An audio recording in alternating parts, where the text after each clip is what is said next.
The blade stopped 3 inches from Empress Sarathal's throat. Her husband, Ambassador David Shen, stood between her and the Korthian honor guard, his hands raised, not in surrender but in a gesture of diplomatic restraint. The grand hall of the Imperial Palace fell silent. Sarathal's 4 hearts hammered against her chest cavity as she watched her human mate face down warriors bred for 7 generations to kill. "Lower your weapon," David said quietly, his voice carried across the marble floor like ice cracking on a frozen lake. Commander Vexnar's blade didn't waver, his 6 eyes fixed on the human with something between contempt and curiosity. "You defend a queen who dishonors her own bloodline. Step aside, soft skin."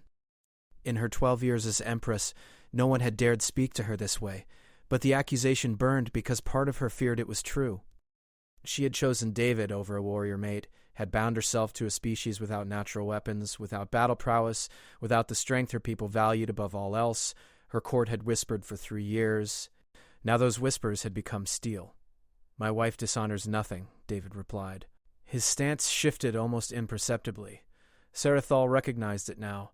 The way he distributed his weight, the angle of his shoulders. He'd been taking combat training in secret. "You dishonor yourself by drawing weapons in the Imperial presence." Vexnar's mandibles clicked in what might have been laughter. "The Empress brought this upon herself when she took a human as consort. Our alliance with the Drathian Empire required a warrior marriage. She chose weakness instead. She chose you." The other guards advanced, forming a semicircle. Sarathal calculated distances with military precision honed since childhood. 12 warriors, 4 exits, all blocked.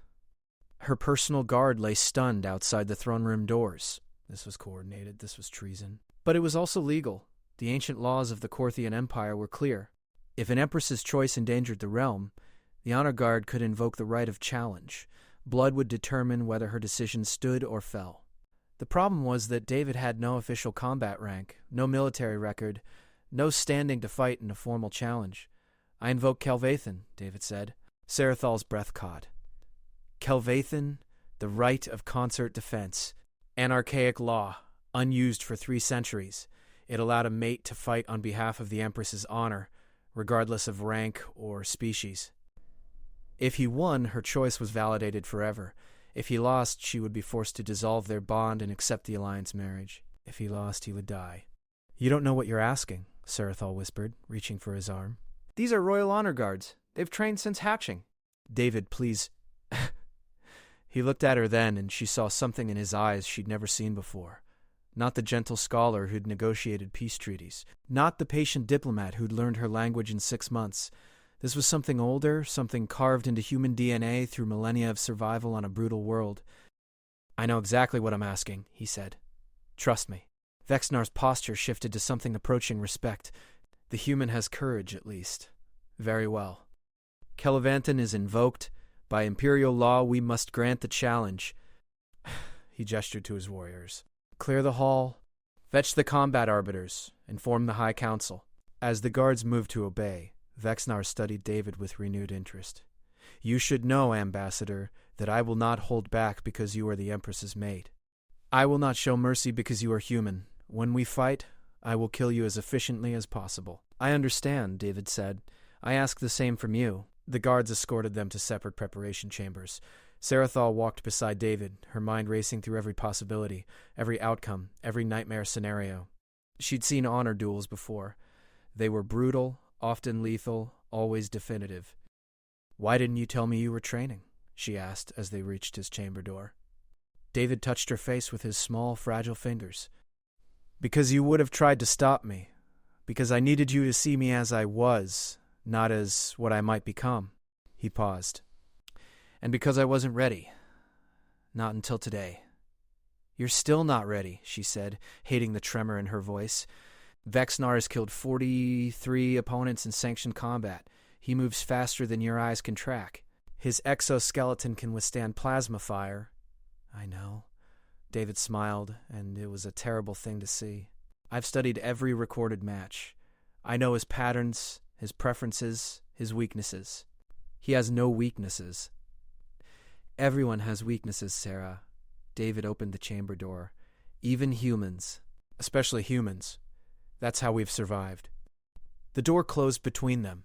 Sarathol pressed her palm against the cold metal, feeling more helpless than she'd ever felt commanding fleets or negotiating treaties. She'd chosen David because he was different, because he valued words over weapons, peace over conquest, patience over aggression. Now she was going to watch those choices kill him. The combat arena filled within the hour. News of the Kelvathan challenge spread through the palace like wildfire, drawing courtiers and nobles from every corner of the empire. The circular fighting pit, carved from black volcanic stone, gleamed under harsh lights. Above it, the observation galleries rose in tiered levels, already packed with witnesses. Sarathol took her place in the imperial box, flanked by the 12 judges who would arbitrate the combat. High Chancellor Marathos, her oldest advisor, leaned close. "You can still stop this," he said quietly. "Dissolve the marriage now. Accept the Drathian alliance. No blood needs to be spilled." "Would you respect me if I did?" she asked. Marathos considered this. "No, Empress. But I would prefer you alive and disrespected than honored and without a consort." Vexnar entered first, his ceremonial armor gleaming crimson and gold.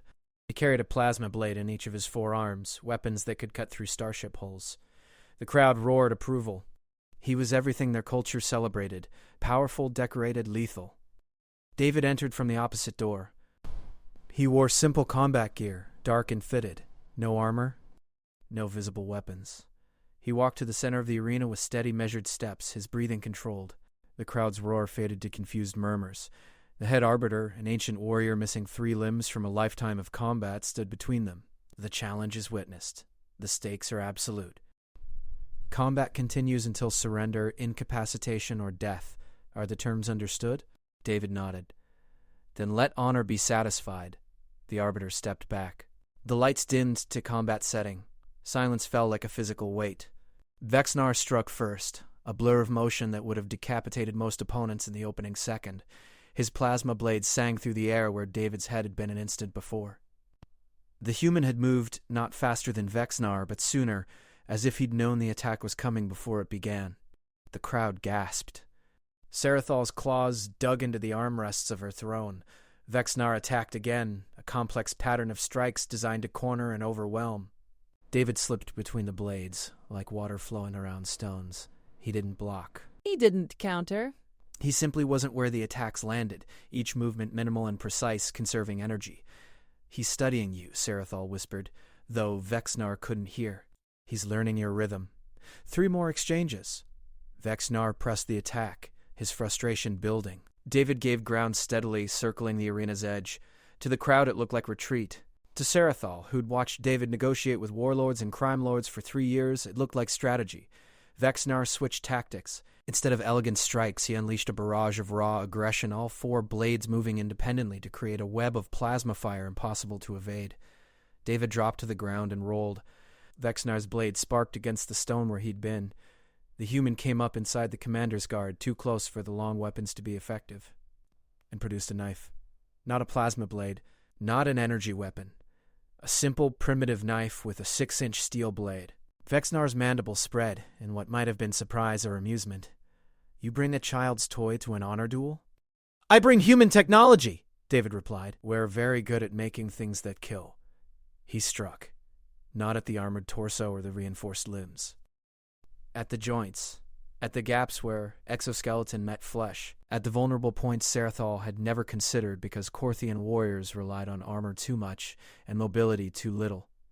The knife punched through the soft tissue behind Vexnar's secondary knee joint. The commander's leg buckled.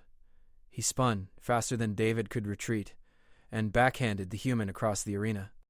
David hit the stone wall hard enough to crack it. Blood streamed from his nose.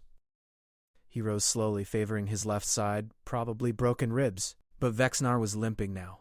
First blood had gone to the human. The crowd's murmurs grew louder. This wasn't supposed to be a fight. It was supposed to be an execution followed by a formality. Now it was something else. Vexnar charged. David set his feet and waited. At the last possible moment, he sidestepped and drove his knife into the commander's weapon arm. The plasma blade fell from nerveless fingers. Vexnar roared and grabbed David with his remaining free arm, lifting the human off his feet. Sarathal started to rise. Myrthis grabbed her arm. "You cannot interfere, Empress. The law is absolute." She watched helpless as Vexnar squeezed.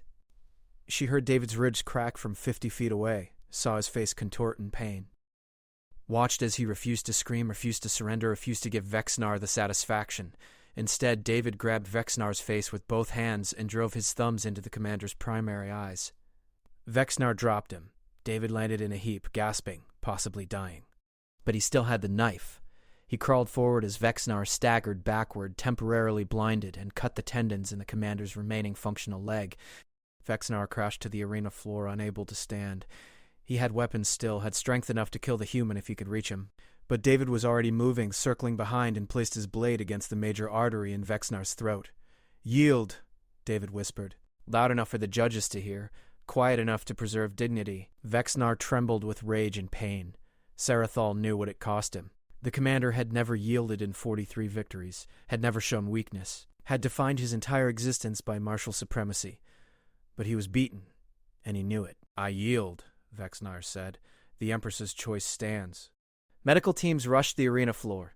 Sarathol vaulted the Imperial box railing, propriety forgotten, and reached David's side as the medics began their work. His eyes found hers through the pain and blood. "Told you," he whispered. Weaknesses. Everyone has them. Then he passed out, leaving Sarathol holding his hand while the crowd erupted in a roar that shook the palace foundations. Not cheering for violence, not celebrating bloodshed, honoring a warrior who'd earned their respect in the oldest way their culture knew. Her husband, her mate, who had never been weak at all. The High Council convened 3 days later while David recovered in the medical wing. Sarathol sat on her throne, watching the assembled nobles and warriors with new eyes. She'd ruled for 12 years with authority derived from bloodline and tradition. Now she ruled with something else. Proof that her judgment was sound, that her choice was not weakness but wisdom. High Chancellor Murthos stood to address the assembly. The Kelvathan challenge has been satisfied. Ambassador Chen fought with honor and prevailed through skill and strategy. The law is fulfilled, the Empress's marriage stands unchallenged. Lord Krathavin, leader of the military faction, rose from his seat. The humans' victory was unexpected, impressive even, but it does not change our strategic situation. The Drathian Empire still expects an alliance marriage. They have promised military support against the Vortan Confederacy in exchange for a blood bond with our throne. The Drathians seek alliance through marriage because they believe we are weak, because they think we will submit to pressure rather than forge our own path. What message does it send if we dissolve a legally binding marriage to satisfy their demands? It sends the message that we prioritize survival over pride, Krathren replied. It sends the message that we are desperate, Sarathol countered, that we can be manipulated through threats, that our laws can be bent whenever a larger power applies pressure. She leaned forward. "I ask you, Lord Krathven, what happens after we give them this alliance? What will they demand next? Access to our shipyards? Control of our trade routes? Where does capitulation end?" Silence fell across the council chamber. She had their attention now. "Ambassador Chen has spent 3 years building diplomatic relationships with 17 minor powers," Sarathol continued. "Worlds that the Drathians dismissed as irrelevant. Civilizations that we ignored because they couldn't offer immediate military advantage. He has created a network of allies bound by mutual trade agreements and cultural exchange rather than coercion." She activated the holographic display. Data streams filled the air, trade statistics, military cooperation agreements, resource-sharing pacts. These 17 worlds combined have more industrial capacity than the Drathian Empire. They have fleets 1/3 the size, but scattered across strategic locations. They have no single point of failure because they are not a centralized power structure. Murtho studied the data with growing interest. "You propose a coalition rather than an alliance?" "I propose we stop thinking like an empire that needs protecting and start acting like an empire that leads," Sarathol said. "The Drathians offer military support in exchange for control. These 17 worlds offer partnership in exchange for mutual respect. Which do you think serves our interests better in the long term?" Krathven's mandibles clicked thoughtfully. "A coalition requires coordination. Multiple sovereigns must agree on every major decision. It is inefficient." "Inefficient, yes," Sarathol agreed. "Also resilient. Also flexible. Also impossible to defeat by destroying a single capital world or assassinating a single leader." She paused. "The Drathians are powerful, but they are brittle. Their empire is held together by fear and force. What my human husband has built is held together by genuine mutual benefit. Which do you think will last?" Lady Verthon, chief of the Intelligence Directorate, spoke for the first time. The Empress makes a compelling argument, but there is another factor to consider. The Drathians have already deployed 3 battle fleets to our border. They claim it is for joint training exercises, but our analysts believe they are preparing for persuasive negotiations. The temperature in the room seemed to drop. Sarathol had known about the fleet deployment, had known the Drathians were preparing to apply direct military pressure. The timing of the Honor Guard's challenge suddenly made more sense. Commander Vexnar had probably believed he was acting in the Empire's best interest, accepting an alliance marriage before the Drathians decided to take it by force. If the Drathians attempt military coercion, Krethven said carefully, we will be forced to respond, either by surrendering to their demands or by fighting a war we cannot win. Or by revealing that they have miscalculated, Sarathol said. Bring Ambassador Chen before the council. Let him explain his work. The medical staff protested. David was still recovering from 3 broken ribs, a fractured clavicle, severe contusions, and internal bleeding, but he insisted on attending. Walking into the council chamber with visible difficulty, his left arm strapped immobile against his chest. The assembled nobles watched with wary respect. The human who'd defeated their champion honor guard commanded attention now in ways he never had before. Violence, unfortunately, was a language her people understood better than diplomacy. David activated his personal datapad.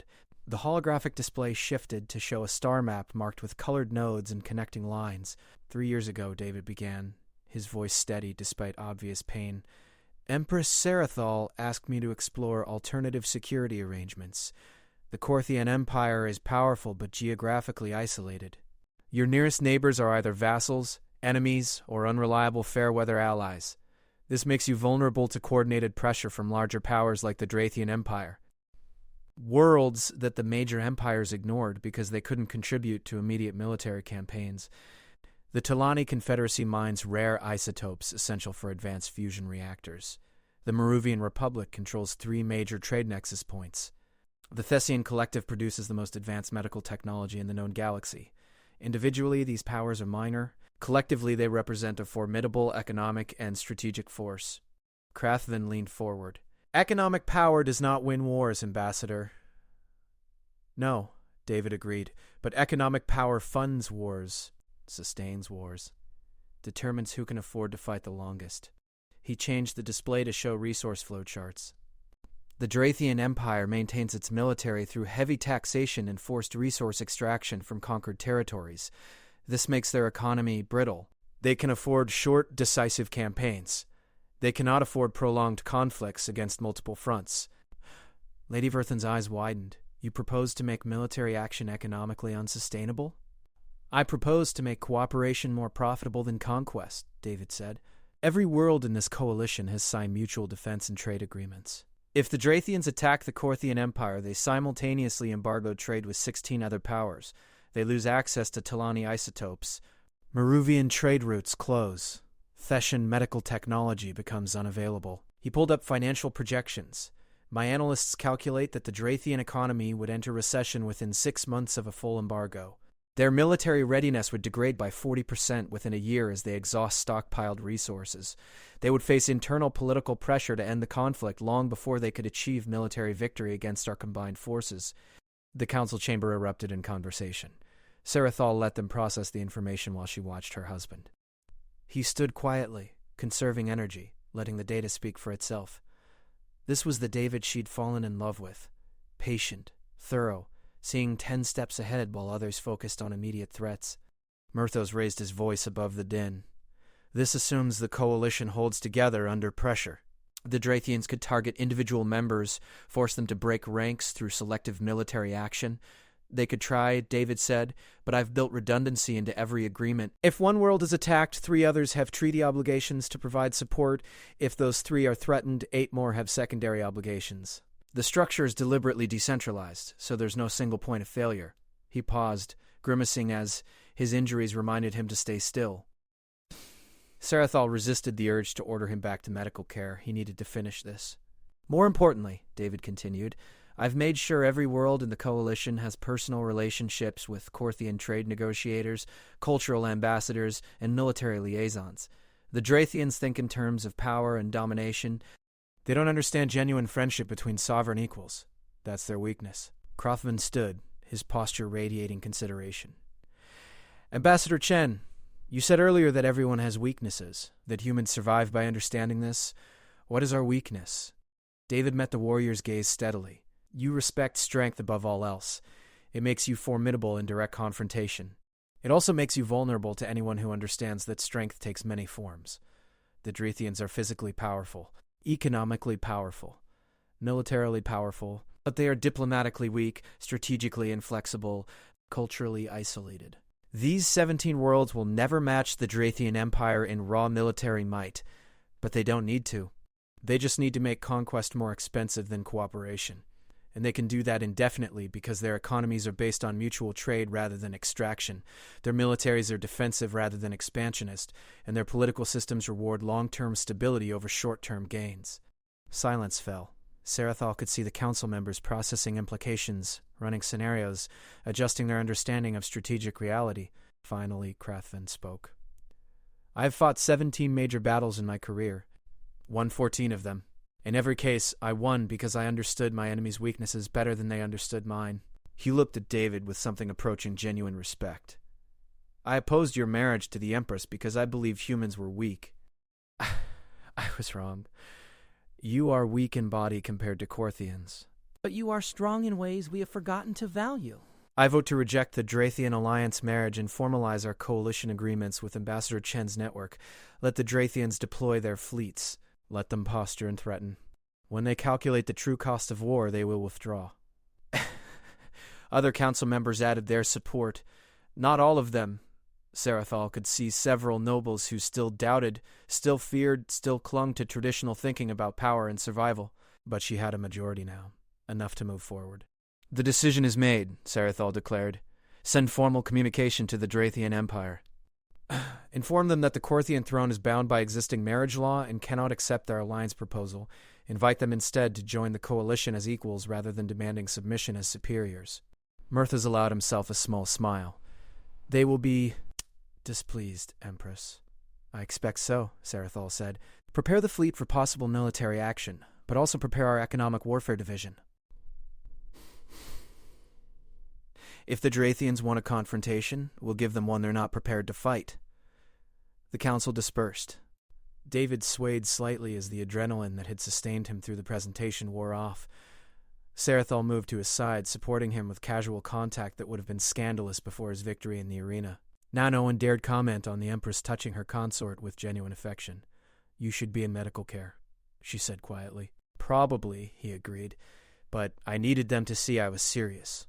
That this wasn't theoretical planning but actionable strategy. You risk permanent injury walking in here. I risk permanent death fighting Vexnar.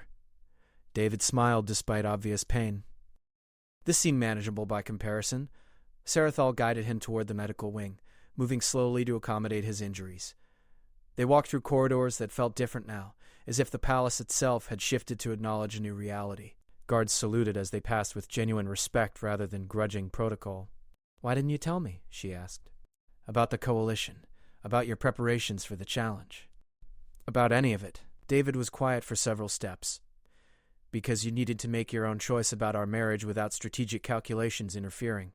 If you'd known I was building a security network to replace the Drethian alliance, you might have stayed with me out of political convenience rather than genuine feeling. I couldn't live with that uncertainty. You're an idiot, she said fondly. Probably, he agreed again. But I'm your idiot. That's what matters. The chief physician, elderly Korthian with extensive trauma experience, immediately began examining David's injuries while scolding him for leaving bed rest. Sarathal watched as they rebandaged his ribs, administered pain medication, and ran scans to ensure he hadn't aggravated the internal bleeding. Her human mate endured it all with patient acceptance, occasionally catching her eye with small smiles that made her 4 hearts ache. She'd chosen him because he was different, because he valued dialogue over dominance, patience over aggression, cooperation over conquest. Her court had called it weakness, had whispered that she'd damaged the Empire's security for personal preference. Now those same courtiers understood what she'd known all along. David wasn't weak. He was strong in ways they'd never learned to recognize. And he'd proven it in the only language they truly understood.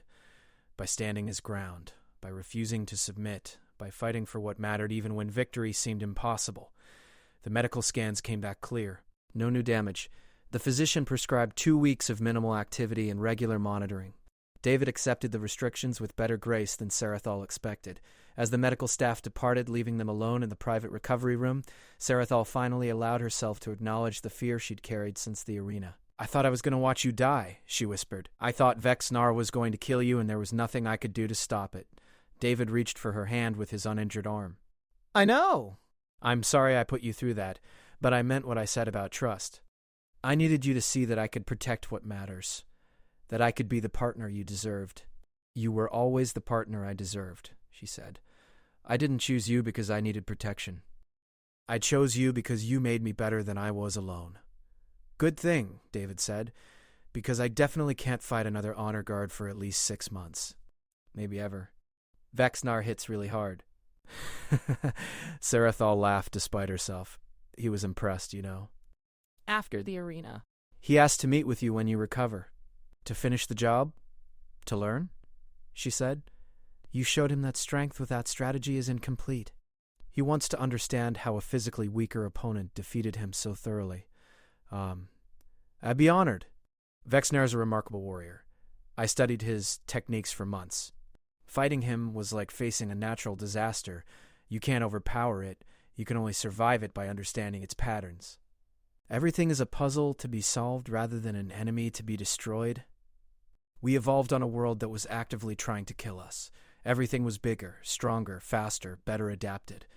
We survived by being smarter, by cooperating, seeing patterns and exploiting weaknesses. It's encoded in our psychology now." He squeezed her hand gently. "Your people evolved as apex predators. You're strong, resilient, individually formidable, but you think in terms of personal combat and direct confrontation. You respect strength because strength kept you alive. We respect cleverness because cleverness kept us alive. Neither approach is wrong. They're just different." "And together?" Sarathol asked. "Together we're stronger than either could be separately," David said. "Your people give me the resources and authority to implement long-term strategy. I give your people alternative approaches to problems that can't be solved through direct force. That's what partnership means." They sat in comfortable silence while the palace medical monitors beeped softly. Outside, the twin suns set over the capital city, painting the sky in shades of amber and crimson. Sarathol watched the light shift and realized she felt genuinely calm for the first time in months. The Drathian crisis wasn't over. There would be negotiations, military posturing, probably limited skirmishes as both sides tested boundaries, but she had tools to handle it now, had a strategy that didn't rely on submission or desperate gambles. Had a partner who thought 10 steps ahead and built solutions that lasted. "What happens now?" she asked. David smiled. "Now we wait for the Drathians to make their move. They'll threaten. They'll apply pressure. They'll expect us to fold because that's what everyone else does." His smile widened, and then they'll discover that the Korthian Empire doesn't fold anymore. That we have options. That we built something they didn't see coming. They won't accept it peacefully. "No," David agreed, "but they will accept it eventually. Because the alternative is economic collapse and a war they can't sustain. They're bullies, Sarah. And bullies back down when their targets prove too difficult to intimidate." Sarathol hoped he was right. Hoped his careful planning would work as designed. Hoped the coalition he'd built would hold together under pressure. But even if he was wrong, even if the Drathians attacked and everything fell apart, she knew one truth with absolute certainty. She'd made the right choice 3 years ago when she'd chosen this human as her mate. Not because he was perfect or invulnerable or guaranteed to succeed, but because he was willing to fight for what mattered. Because he stood his ground even when the odds were impossible. Because when the moment came to prove his worth, he'd look death in the face and refuse to back down. That was strength. Real strength. The kind that lasted. And together they would show the galaxy what partnership between different peoples could accomplish. Not through conquest, not through domination, but through mutual respect, genuine cooperation, and the understanding that weakness and strength were rarely what they appeared to be at first glance. Her human husband had taught her that, and she would never forget it.